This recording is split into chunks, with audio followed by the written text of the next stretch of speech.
Bravo Zeghino.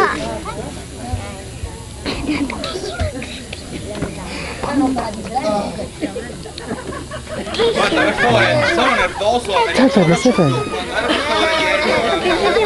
No, no, aspetta, fermate, si cancella. Mi scusi, che c'è? Mi scusi!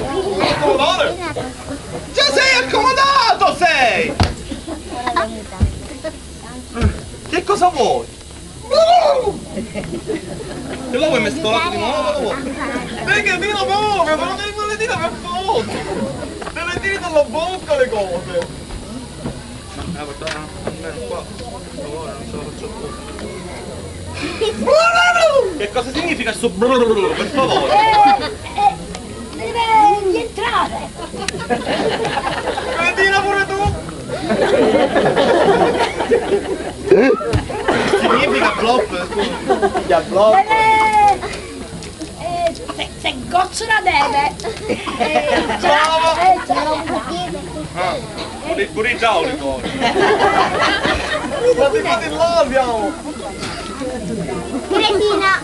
Bravo! Confidenza ai massimi livelli! Siamo insieme.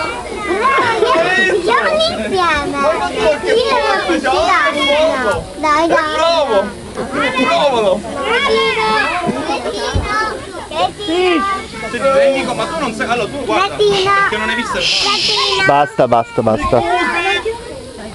Che cosa c'è? Dopo blop.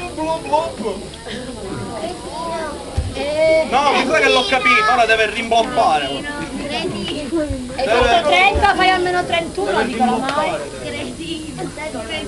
Cretino. E rimbloppo. Non ce la faccio più.